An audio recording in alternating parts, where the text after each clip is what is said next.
I'm Jessalyn Ong, one of the organizers today. I'm Anna Fox-Hodess. And we'll introduce our two speakers in just a moment. And then also running around is Nat Naylor, who will be here all afternoon until 6 to answer your burning questions about unions. But really, today was really just, we had an opportunity to do something here today, and we wanted to give art workers the tools they need, and all workers, to help form unions if they choose to do so, and I would personally urge them to. So we have these free booklets and buttons you can take, and we have some talks. So this one at 3, and then right after will be our next one at 3:30. And we'll be recording them, so if you would like to get the recordings for anyone or other resources, you can put your name and email back there. And just thanks for coming. And then I'll pass it over to Anna to introduce our talk. Great. Hi, I'm Anna Fox-Hodess. I'm a former bargaining committee member and shop steward at SF MoMA. And as of Monday, I'll be working at the Institute for Research on Labor and Employment at UC Berkeley.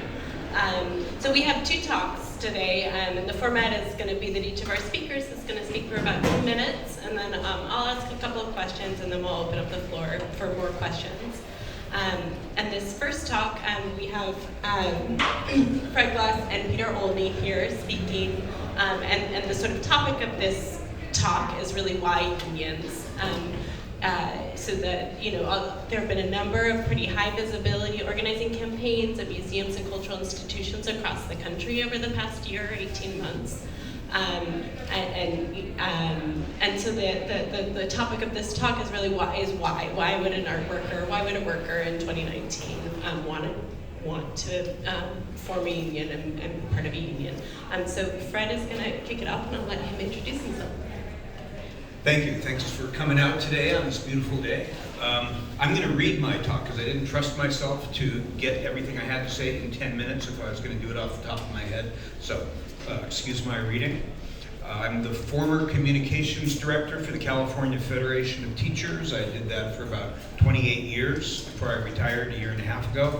And I teach at City College of San Francisco. I teach a class in California labor history. And that's what you're going to be hearing about. I've been asked to say a few words about labor history, and specifically the Bay Areas. Our time is limited, so I'll go with the 10 things I know about something approach. If I pique your interest and you want to know more, moment of shameless self-promotion, my book is in the back over there. It'll be on sale after the talk.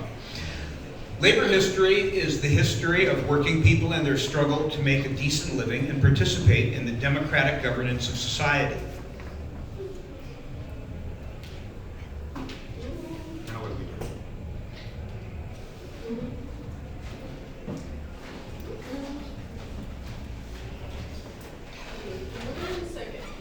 I'll go on as the technical difficulties are being dealt with by the experts. Labor history is the history of working people and their struggle to make a decent living and participate in the democratic governance of society. Labor history takes place at several levels. It's a hidden history and really a suppressed history. As far as the rulers of our economy and society are concerned, let's call them the 1/10 of 1%, it's a dangerous history. Why dangerous? Because if every worker in America knew that history, we would be far more class conscious and far less likely to allow ourselves to be divided from one another when the chips are down. We would understand that despite all the perceived differences of race, ethnicity, national origin, gender, language, occupation, and so forth, as workers, we're all part of the working class and therefore have much more in common than what we think divides us.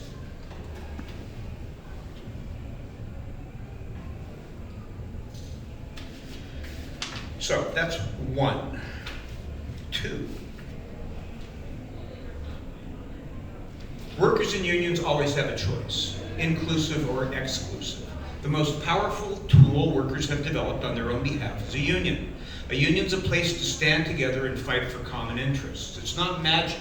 It takes hard work, especially in this individualistic capitalist society in which we live, to make a union work properly. Like any tool, it can be used well, badly, or not at all. Right from the start, in the 19th century, workers either chose to follow the craft or exclusive model of unionism, or an industrial or inclusive model. Big Bill Haywood, a leader of the industrial workers of the world, summarized the difference by holding up his fist and saying, "The American Federation of Labor organized us like this," and he pointed to each finger: teachers, carpenters, waitresses, and so forth. The IWW organizes like this into one big unit. And it's a lot harder to break off those fingers that way. Thus, the IWW, unlike most of the AFL, organized workers of color and women. Likewise, the CIO, Congress of Industrial Organizations, in the 1930s and 40s. Because they were inclusive, organizing through an industrial model, they were a civil rights movement as well as a labor movement. 3, the exclusive side, Working Men's Party of California.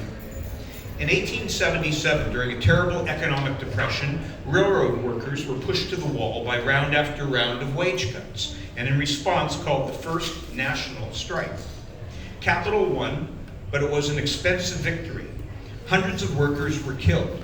This is not something we learn about in our high school histories, right? Hundreds of workers were killed during the strike, and untold millions of dollars worth of damage were inflicted to corporate properties. In San Francisco, when railroad owners Charles Crocker, Collis Huntington, Leland Stanford, and Mark Hopkins saw what was happening elsewhere, they rescinded the pay cut they had imposed. These men amassed gigantic fortunes. They were the poster children for the enormous economic inequality that arose during the Gilded Age. When the Depression devastated working class communities in the 1870s, there was a backlash. San Francisco's 2 largest population groups at the time were Irish and Chinese immigrant workers. Out of the fear and anger caused by the economic depression, which threw over 20% of the workforce out of work, emerged the Working Men's Party of California, which briefly swept to power in local offices across the state. It was a progressive party in some respects. It had a trade union wing that called for working class unity, for free public education, taxing the rich, and curbing the power of the railroad corporations. But the main impact of the Working Men's Party echoed the words of Irish immigrant Dennis Kearney, who preached an anti-Chinese ideology. The party, largely white immigrants, adopted his slogan, "The Chinese must go." The only lasting effect the party had was the Chinese Exclusion Act of 1882, which banned Chinese immigration for decades. No part of the progressive economic program of the Working Men's Party that might have benefited all workers was enacted, as workers' legitimate anger over inequality was channeled by demagogues into racism, xenophobia, and scapegoating. 4, inclusive, Oxnard, 1903.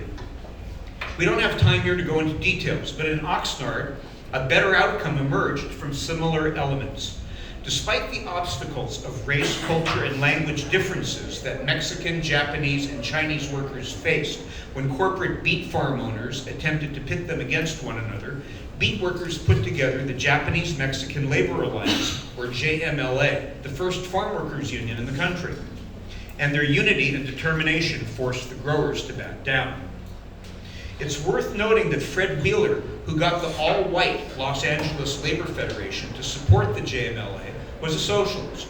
Besides being president of the local AFL Council and one of the first organizers hired by the California Labor Federation, he was also a few years later the first socialist elected to the Los Angeles City Council.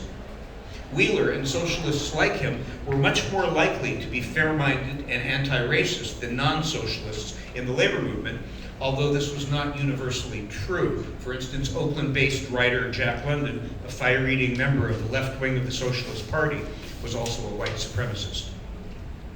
5, general strike, the biggest, baddest tactic. Recent calls for a general strike against climate change have raised the questions for many: what would that look like, and has such a thing ever happened before? What it looks like is everyone stopping work at the same time, either in a given geographical region like a city or in an industry like steel or hotels, in order to force those in power to come to terms. And yes, we've had about a dozen citywide general strikes in US history, including a couple here in the Bay Area. We've also had national strikes of entire industries, but we've never had a national general strike of all workers. The 1934 San Francisco General Strike, 6. This general strike was the most important event in California history no one knows anything about anymore. It grew out of a West Coast-wide strike of maritime workers who were protesting unfair working conditions and unlivable wages. The spark came with 2 strikers being murdered on the picket line by police. After a dramatic silent funeral march up Market Street, no one went to work in San Francisco for 4 days. 2 things resulted. First, maritime workers got hiring halls that they controlled.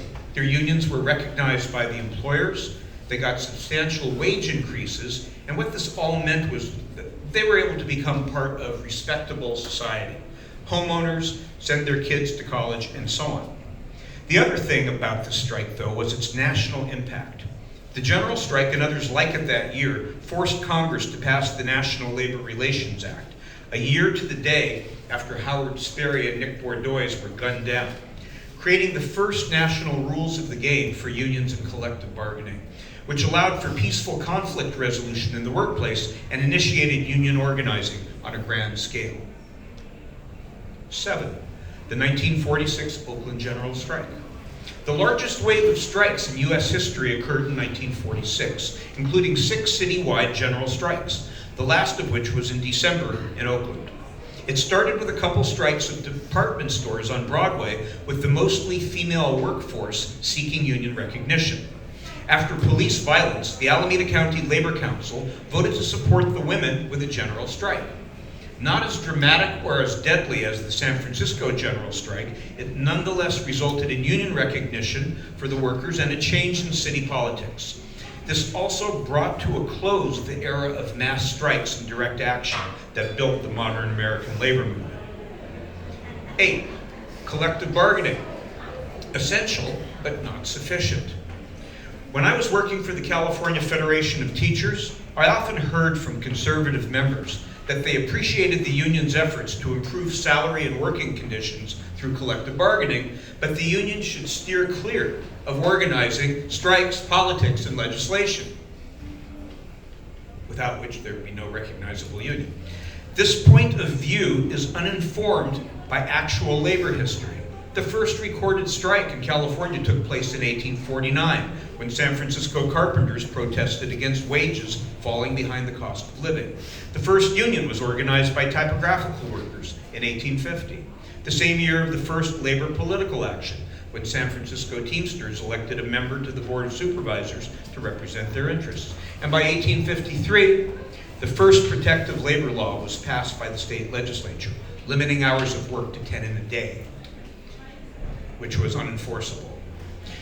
The moral of the story: what can be won at the bargaining table can be taken away through politics and legislation.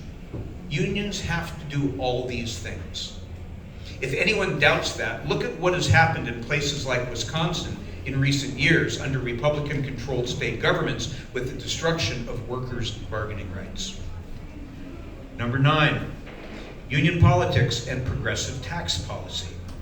Unions are about a larger share of the economic pie for working people. Through collective bargaining, this happens in the workplace. In politics, unions have led the way to more fair tax policies, extracting local and state revenue streams from corporations and the wealthy. Recent examples include Prop 30 in 2012 and its renewal with Prop 55 in 2016, statewide ballot measures that bumped income taxes on the richest Californians by 1 to 3%, resulting in $7 to $9 billion a year for schools and other public services. That's how much is in those pockets, in the top 1%. You have a little bump of 1 or 2% in their income taxes, you get billions and billions of dollars into the state treasury. Without these ballot measures, the public sector would be in far worse shape than it is. A local example was Prop W in 2018, which allowed City College to be free to San Francisco residents. Number 10, labor history is also now. Labor history isn't just black and white images from the 19th century. As long as we live under capitalism and workers face unfair employers, class conflict will continue to ignite. Last year saw the biggest national jump in person hours on strike since the 1980s. Most visible were the Teamster strikes in red states, which in truth were actually general strikes of public education in some of these places. They represented the spread of resistance to austerity and Trumpism from the legal and electoral realms to the workplace. They have spilled now into many other states, including here, notably LA, Sacramento, Oakland, and currently in New Haven. Educators are not alone. In recent months, tens of thousands of hotel and grocery workers have struck, and we're also seeing new unions formed in journalism, in tech, and elsewhere, as evidenced by the interest in this room. Not yet at the scale of organizing in the 1930s, but significant nonetheless.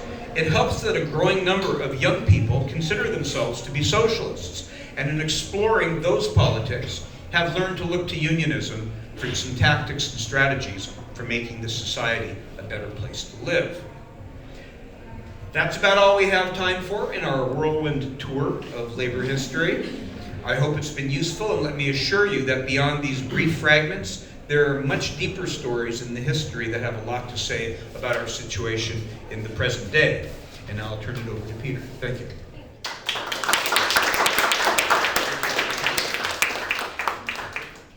Okay, my name is Peter Olney. I'm the retired organizing director of the International Longshore and Warehouse Union, which is the union in Fred's slide number, I think it was section 2, was the union marching down Market Street with those what are called West Coast Stetsons, those white hats. And that's the International Longshore and Warehouse Union. That is the union that was the key union involved in the general strike here in San Francisco. Their strike against the maritime employers up and down the West Coast precipitated the general strike.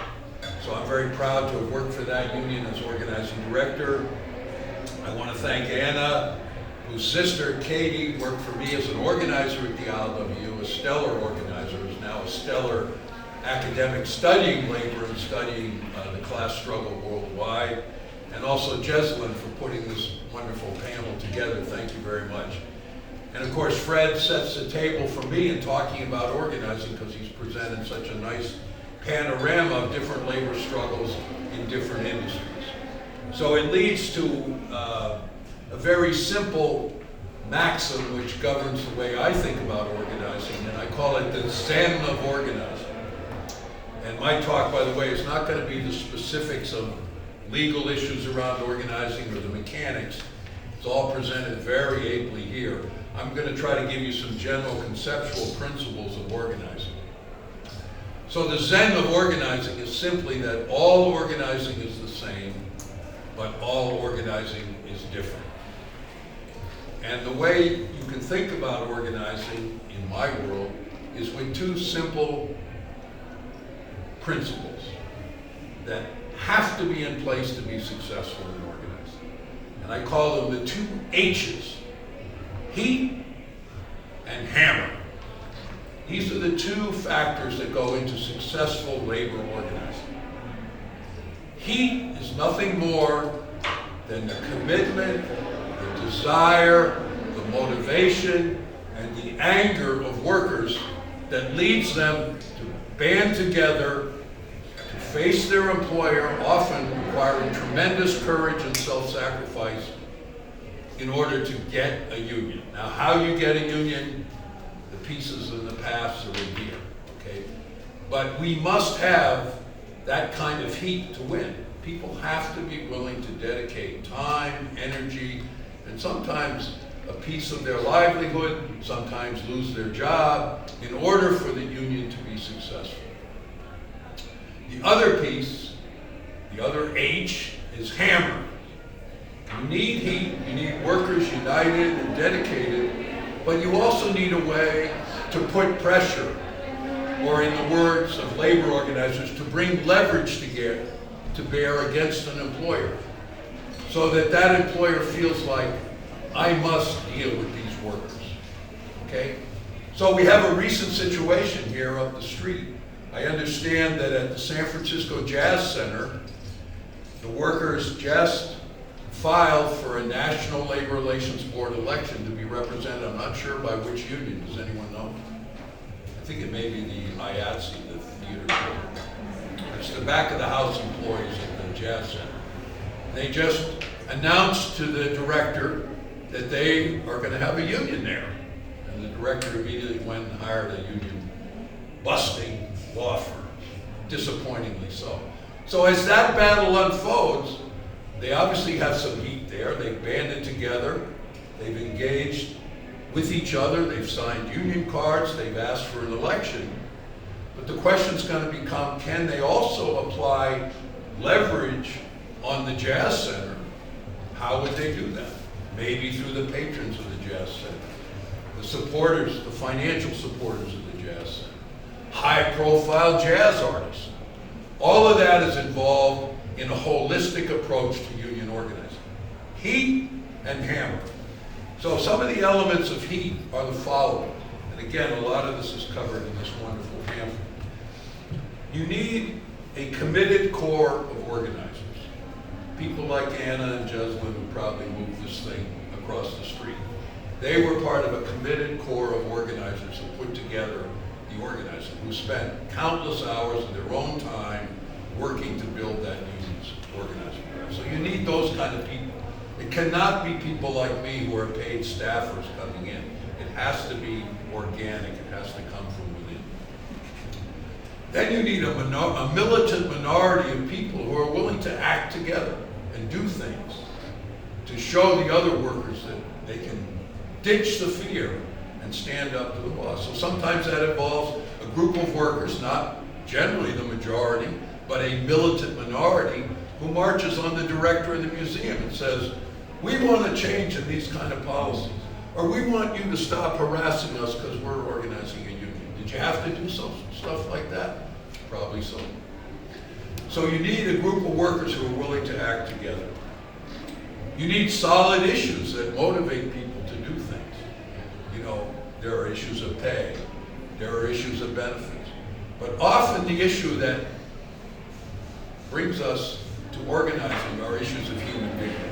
I've seen that countless times in organizing. People say my pay was okay, my benefits are okay, but the boss treated me like shit and I got tired of it. And that often is what motivates me.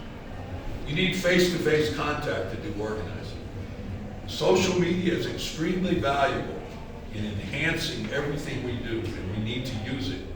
But I would argue that without face-to-face contact, it's very hard to win people to take the kind of actions that are needed to ditch the fear and to get a union.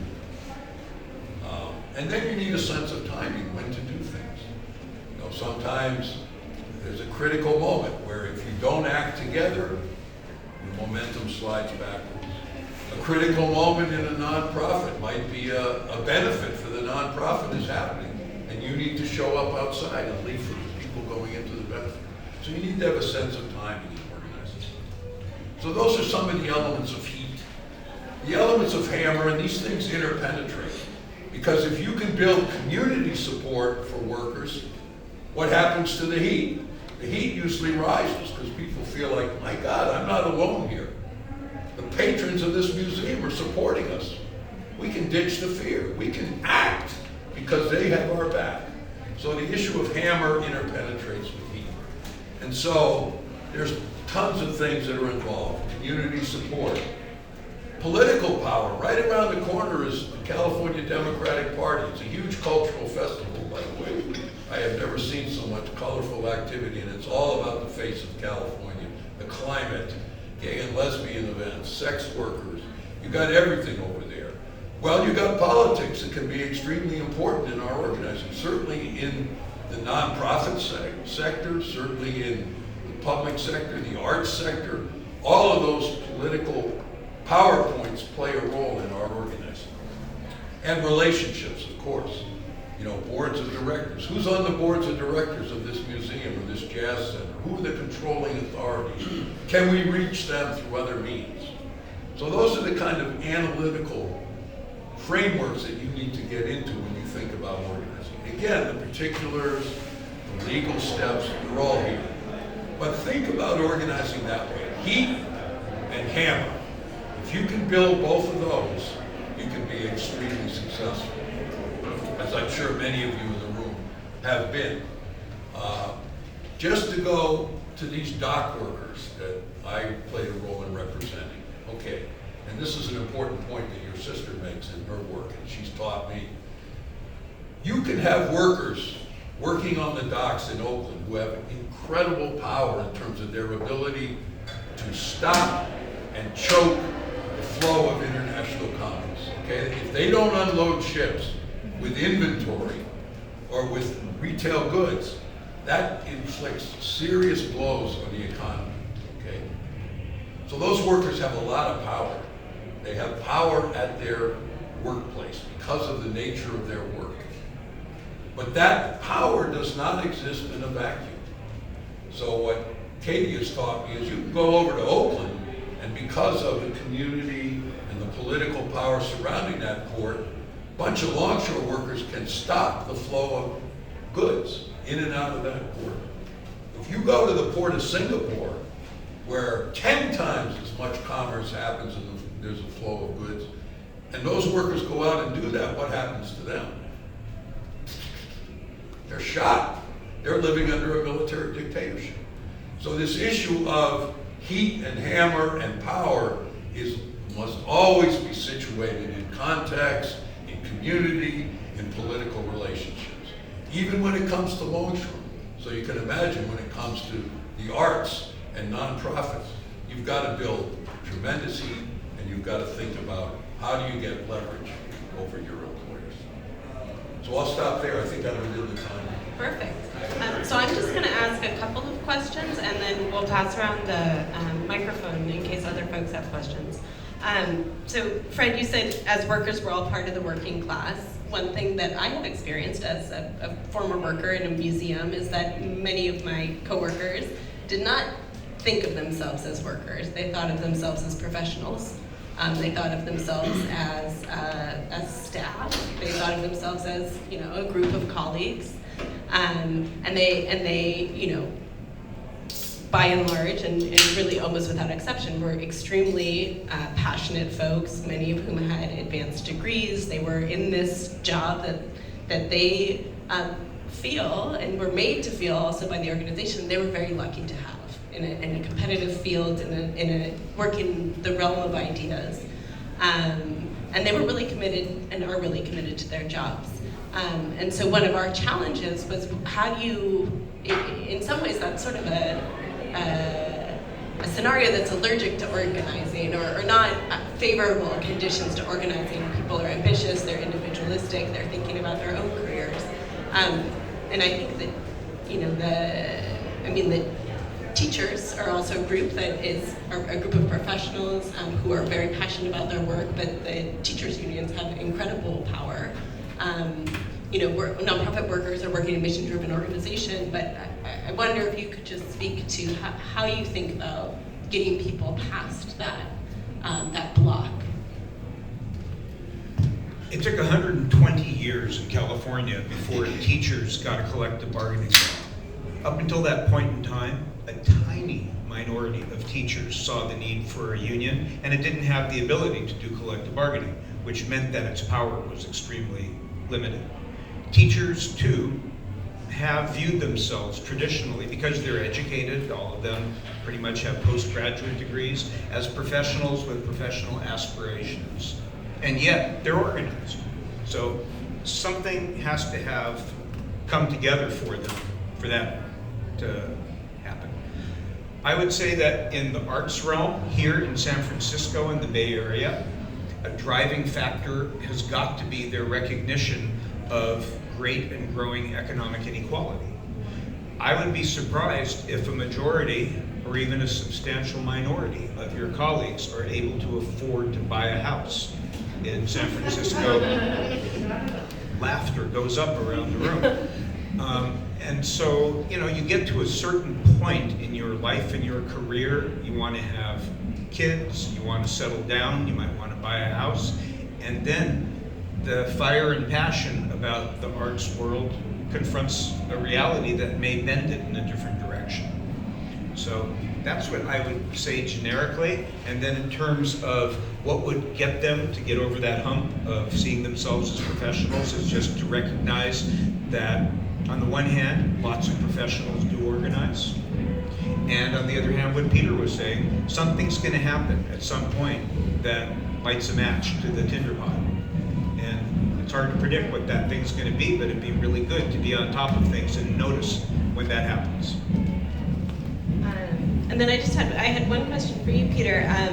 You know, the ILWU is a union that has engaged in a lot of cross-industry solidarity actions historically. And this is a really interesting moment for the art world. The past couple of years, there's just been an explosion of press coverage about actions, both organizing actions by workers at museums in the Bay Area, in New York, around the country, and then actions by external groups like Decolonize This Place, an activist group that's operating in New York and putting pressure on the Whitney to get rid of Warren Kanders, one of their boards of directors, who's the CEO of Safariland, an arms manufacturer, or the group Pain that's trying to get museums to stop accepting money from the Sackler family, given their involvement in the opioid crisis. There was an interesting opportunity an opportunity for the labor movement to intersect with these other social movements and other issues in arts organizations in particular. And I wonder if you could speak a little bit about, from an organizing perspective, how do you think about building those bridges with groups who are putting pressure on an organization from a work perspective and then outside of that?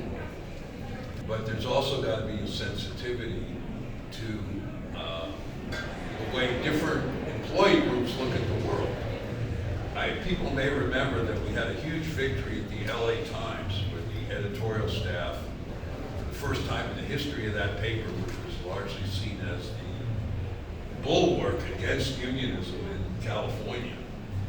They finally organized 420 editorial staff into a union about a year ago, and they're now negotiating a first contract. A friend of mine who's an organizer brings a lot of experience with this concept of putting pressure and leverage on the Times. So the idea was, when the drive was underway, we need to get the LA Times to take a neutral position and not mess with these folks. And they were getting a lot of support from other editorial writers, like David Simon, the guy at the Baltimore Sun, who did The Wire and all that. He wrote letters of support. They were getting a lot of that kind of support. So at one point, my friend says to these, well, why don't you go out and talk to the mayor or the politicians who you cover and ask them to support you, because they'll support a union. And these editorial staff said, no, we don't want to do that. That would be unethical, because someday we have to interview them. And for me, that was like, are you fucking kidding me? But that's the kind of thing we're going to run into when we start dealing with cross-sectoral solidarity. Is the cultures of workplaces are different. So it's going to be on a lot of us to come into this with an open mind and be willing to learn these new environments where workers are organizing. If we don't, we're going to come in and we're going to make some big mistakes. And so I think all of that can happen, but it's got to be done with a certain sensitivity that my friend and I did not have with respect to those editorial writers. I think we have a few minutes for one or two more questions. Does anyone have a question? Both of you have had really long careers in labor, and one of the things as a shop steward at SF MoMA, is sustainability of this type of action. And I was hoping you could talk a little bit about how, you can do it for a year, you can do it for 2 years, but what happens, 10 years in, 15 years in, how do you sustain work like that? I'll start. Sure. You can't be on permanent campaign. You just get ground down, ultimately. And that's also the reason why you need to have a union, because that stabilizes the relationship to a certain degree. And it provides you with the tool, if you need it, to become the hammer. But also, you have an ongoing bargaining relationship. It means that you don't have to be out there with the picket sign all the time. Without a union, then you are on burnout. And, Over time, some people still, when they make a transition to union leadership or staff from rank and file, they continue with that fire all the time, and they usually don't last forever doing that because you flame out. So you just have to take care of yourself, too. There's the union to take care of the group, and you also just have to figure out how to take care of yourself. I think that's great advice. You do have to find a social network of people that are doing similar kinds of work.